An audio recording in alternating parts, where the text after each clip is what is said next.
the African empire that mined 1,000,000 ounces of gold annually, then vanished from history. There's a number that doesn't appear in your history books, a number so staggering, so impossibly vast, that when medieval travelers first reported it, European courts dismissed it as fantasy. 1,000,000 ounces of gold, not over a century, not over a lifetime of conquest. Annually, every single year, an African empire pulled more gold from the earth than most kingdoms saw in generations. And they did this for centuries. The name of this empire was Mali.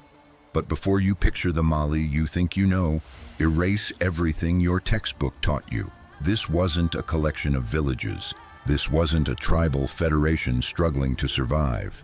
This was the wealthiest, most organized, most economically sophisticated civilization on the planet during the 13th and 14th centuries. While European cities drowned in their own waste and kings begged merchants for loans, Mali's emperors sat on thrones of pure gold, governed universities that taught advanced mathematics, and controlled trade networks that stretched from the Atlantic Ocean to the Indian Ocean. 1,000,000 ounces. Think about that number. In today's value, at current gold prices, that's roughly $2 billion worth of gold every year, for generations, flowing from African mines processed by African metallurgists, transported along African trade routes, and distributed through an African economic system so advanced that it would take Europe another 400 years to build anything comparable. But here's what makes this story dangerous. It's not just about wealth. Wealth can be stolen. Wealth can be looted and redistributed and claimed by conquerors. No, what makes Mali's gold empire truly threatening to the narratives you were taught is this. It was built on African genius, African innovation, African systems of governance, engineering, and trade that were so sophisticated, so far ahead of their time, that when the truth finally started leaking into Europe, they had to bury it. Because if people knew that the richest empire in human history was black, African, and thriving while Europe fumbled in the dark, then every justification for colonialism, every excuse for slavery, every claim of racial superiority would crumble into dust. So they erased it. They renamed it. They reduced it to footnotes and framed it as primitive luck, as if Africans just stumbled upon gold the way children stumble upon seashells. But the evidence doesn't lie. The gold mines of Bambuk and Bure weren't accidents of nature discovered by wandering prospectors. They were sophisticated operations that required geological knowledge, engineering precision, and a labor organization system that wouldn't be matched in Europe for centuries. Hold that thought before we descend into those mines, before we follow the gold as it flows through the arteries of an empire.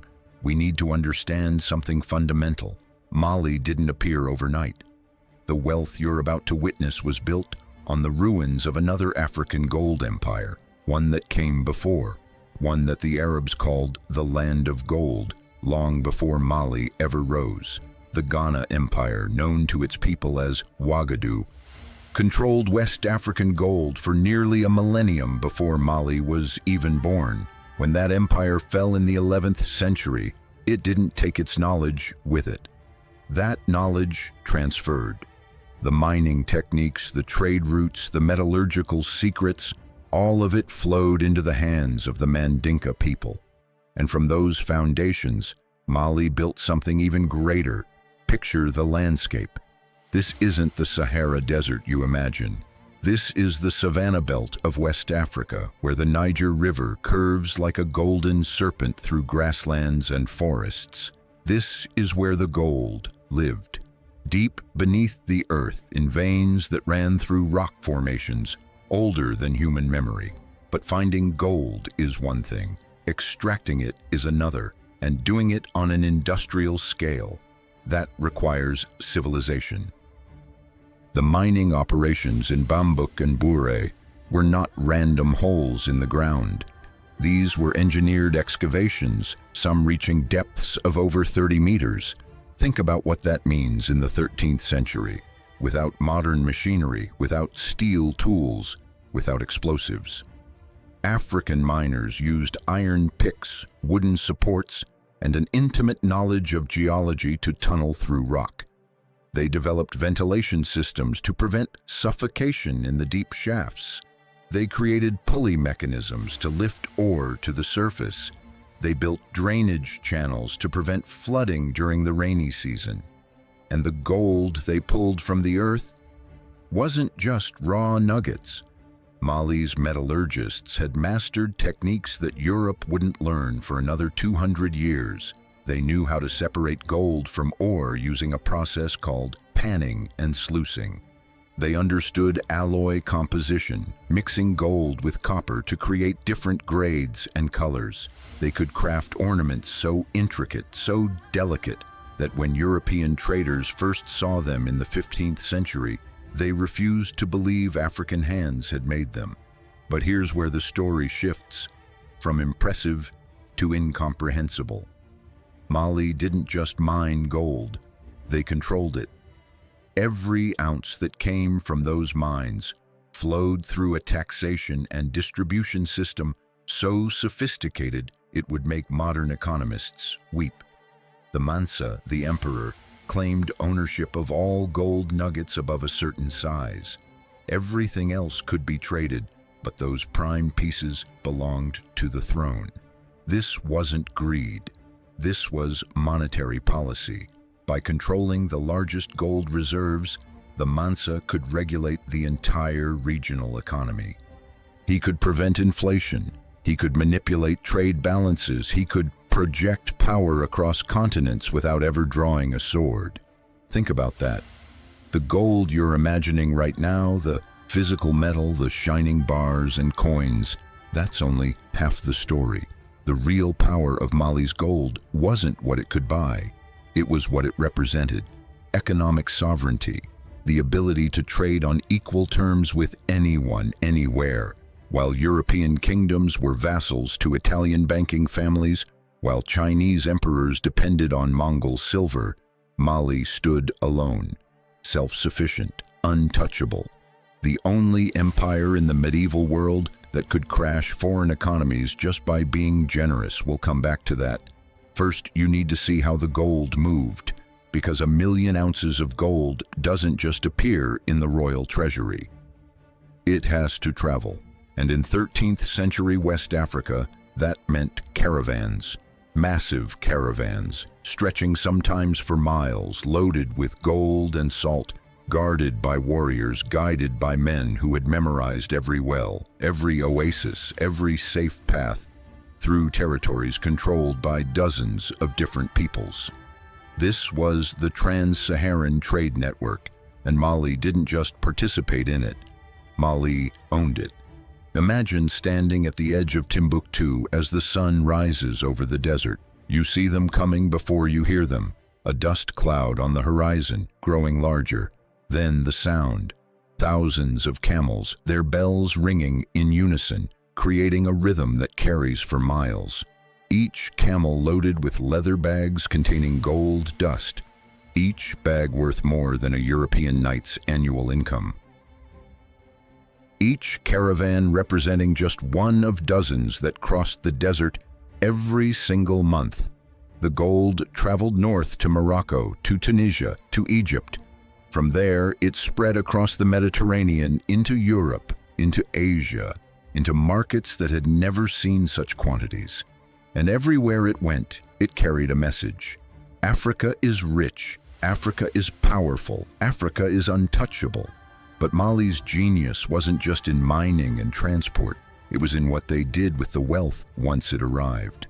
While other kingdoms hoarded gold in vaults, Mali invested it.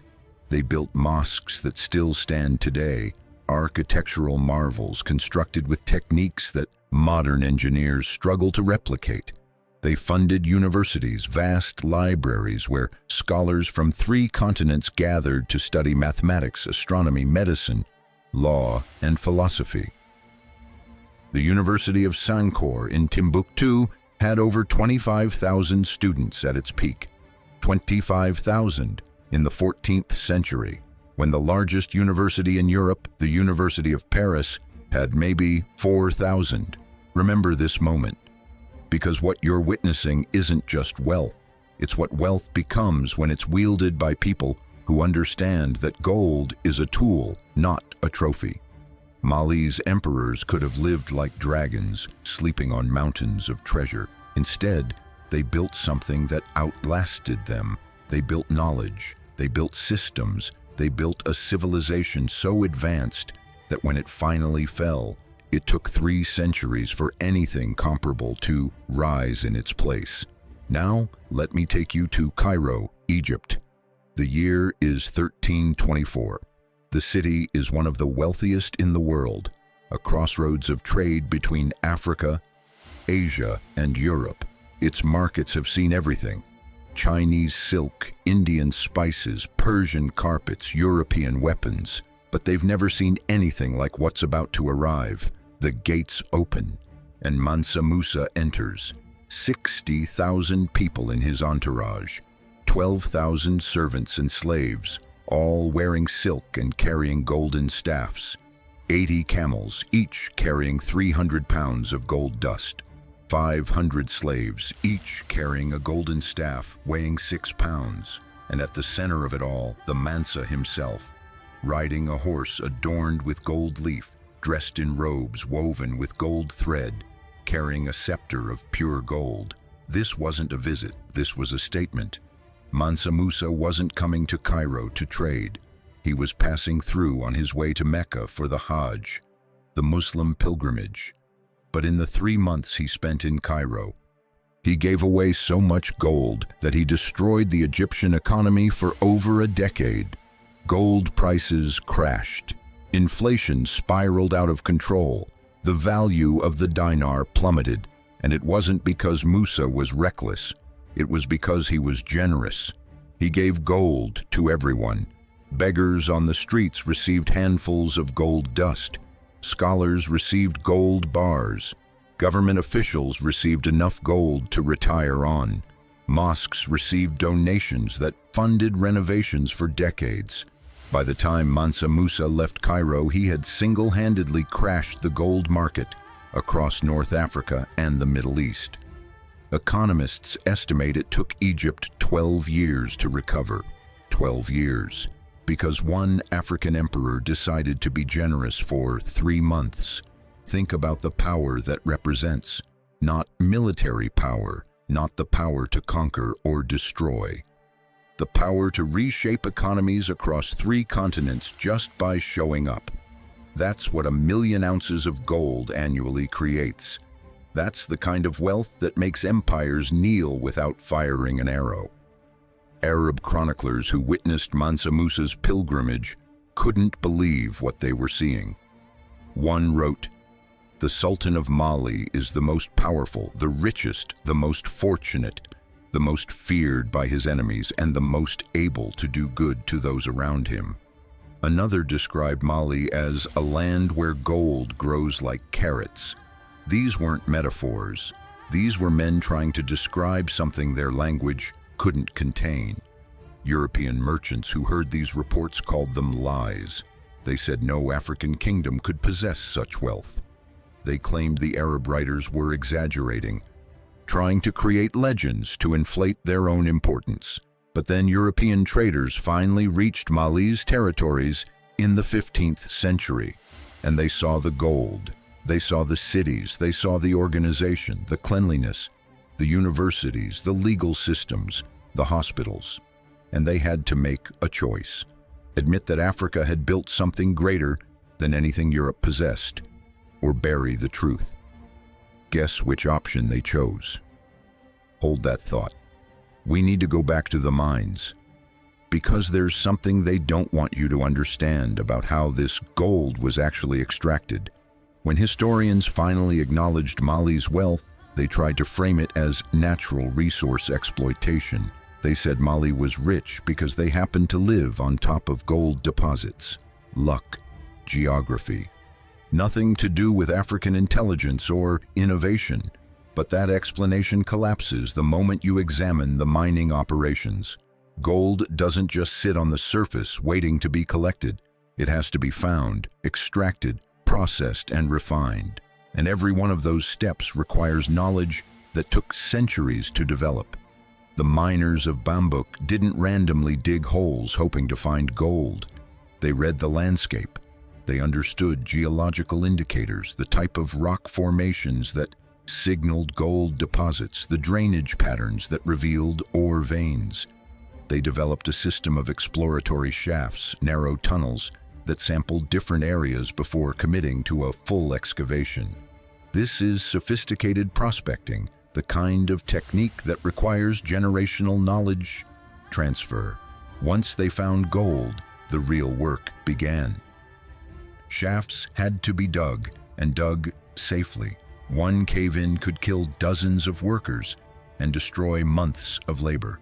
So they developed timber support systems, wooden frames that distributed pressure and prevented collapse. They created ladder systems for workers to climb in and out of deep shafts. They built platforms at different levels where ore could be sorted and prepared for transport to the surface. And here's what breaks the narrative completely. They did all of this while maintaining worker welfare systems that wouldn't exist in Europe for 500 years.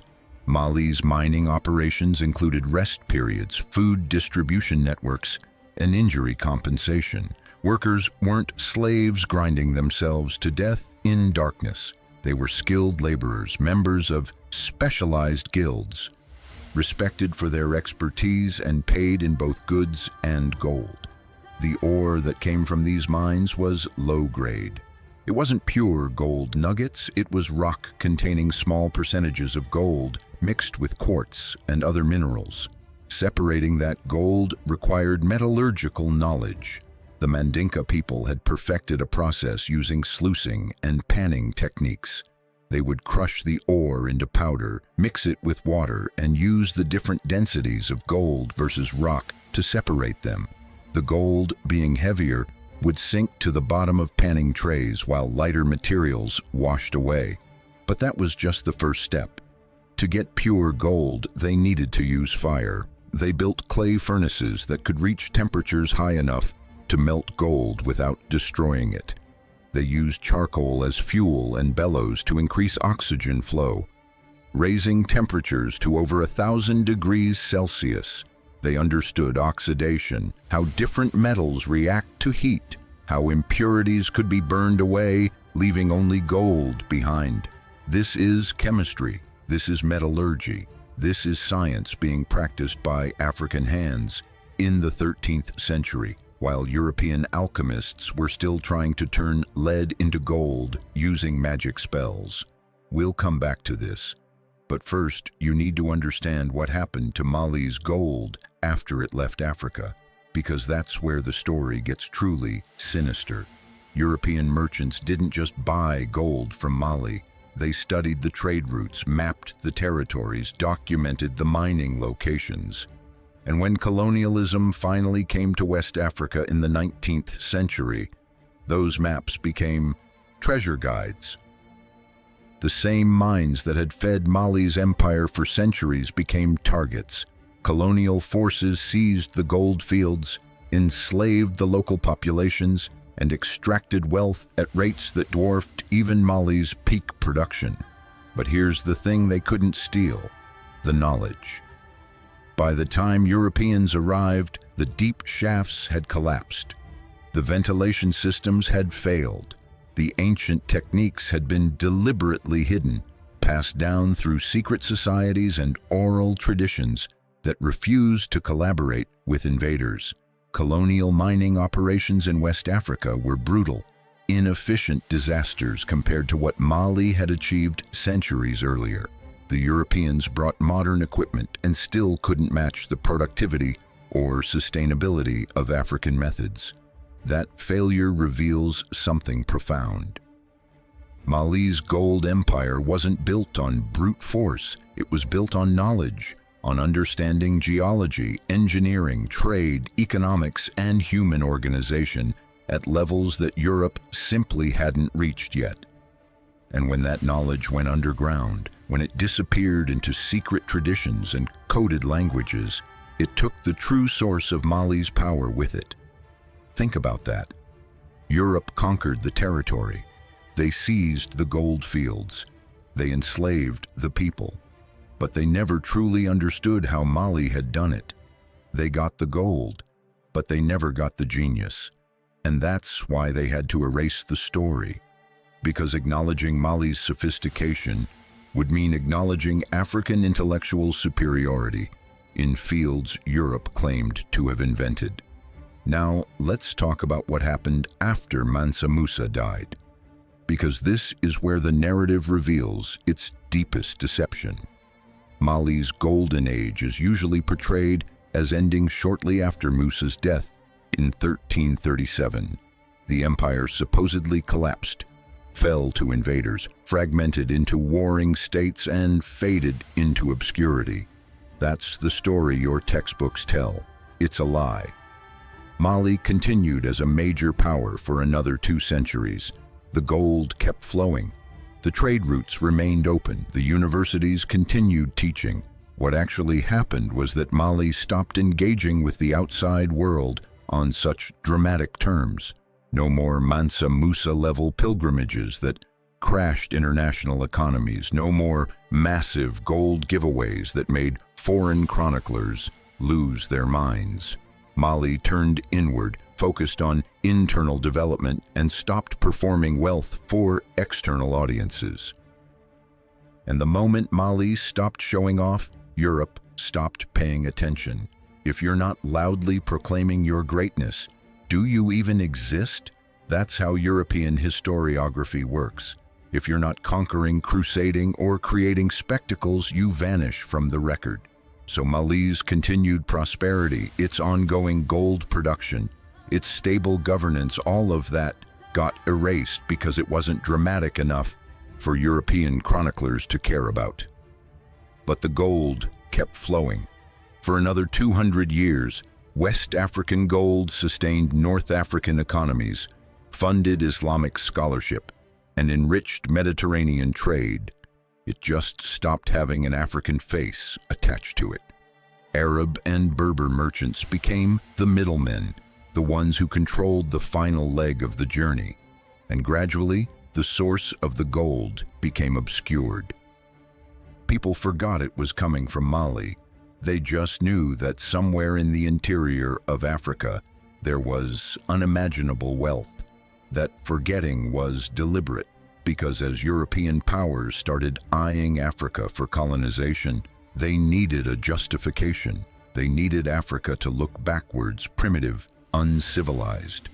A continent of wealth emerging from sophisticated African empires didn't fit that narrative, so they buried it. They focused on tribal conflicts, on political fragmentation, on anything that made Africa look chaotic and in need of European intervention. By the time the scramble for Africa began in the 19th century, Mali had been so thoroughly erased from European consciousness that colonizers genuinely believed they were bringing civilization to a primitive land. They saw the gold, the resources, the wealth, but they convinced themselves it had always been there, waiting for European hands to properly exploit it. The idea that Africans had been extracting, processing, and trading that gold at industrial scales for centuries simply didn't exist in their framework. And here's the cruelest irony. The same European nations that colonized West Africa, that seized the gold fields and enslaved the populations, were the ones writing the history books. They controlled the narrative. They decided what counted as civilization, what counted as achievement, what counted as worthy of remembering. And they decided that Mali's golden age, if it was mentioned at all, would be framed as a historical anomaly, a lucky accident that produced one wealthy king but left no lasting legacy. That's the lie that needs to be shattered. If you're still watching, if you've followed this story from the mines of Bambuk to the streets of Cairo, then you understand something profound has been stolen from you. Not gold, knowledge. The knowledge that your ancestors built economic empires while Europe was bleeding itself dry in religious wars. That they mastered metallurgy while European blacksmiths were burning witches. That they created trade networks spanning continents while European merchants were just learning to navigate beyond their own coastlines. This isn't about pride. This is about accuracy. This is about correcting a historical record that has been deliberately falsified to justify centuries of exploitation. Because if you believe Africans were primitive, if you believe we contributed nothing to human advancement, then colonialism looks like charity, slavery looks like education, exploitation looks like development. But if you know about Mali's 1,000,000 ounces of gold, if you understand the sophistication required to achieve that, then you see the truth. Africa wasn't rescued by Europe. Africa was robbed by Europe. The same nations that claimed to be bringing civilization were looting the remnants of civilizations that had achieved things Europe wouldn't match for centuries. Let me leave you with this. Mali's gold mines still exist. They're still producing, but they're owned by foreign corporations now. Canadian companies, Chinese companies, European conglomerates. The gold is still flowing out of West Africa at rates that would make Mansa Musa weep. But none of that wealth is building universities in Timbuktu. None of it is funding African scholars or African innovation. It's flowing into the same hands that have been extracting African wealth for 500 years.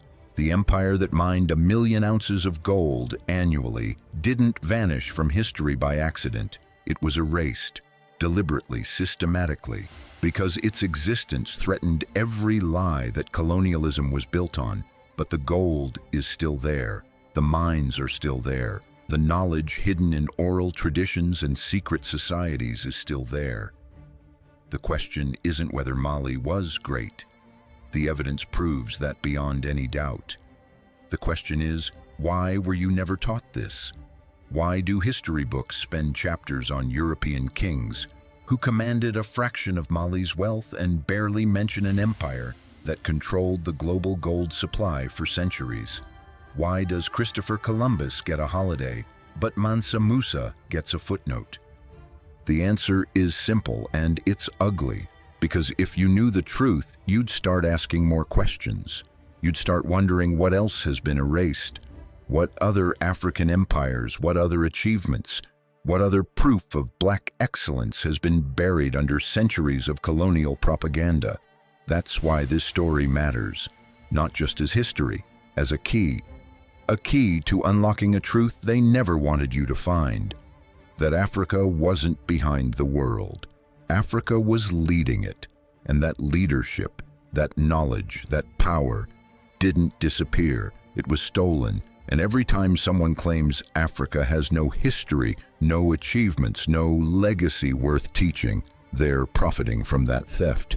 Mali's gold empire wasn't a miracle. It was the product of African genius, African labor, and African innovation operating at the highest levels of medieval civilization. And it's time the world acknowledged that, not as a favor, as a fact. If you made it to the end of this, you now know something they tried to bury. Share it, discuss it, question everything you were taught about African history, because every answer you uncover reveals another lie that needs to be corrected. This is the work we do at Ancient Africa Untold. We dig up the truths they buried. We restore the names they erased. We tell the stories they wanted forgotten. Hit subscribe if you want to keep uncovering the Africa your textbooks hid. Drop your thoughts in the comments because this conversation is just beginning. The empire that mined 1,000,000 ounces of gold annually didn't vanish. We just stopped looking for it. But now that you've found it, what else will you discover?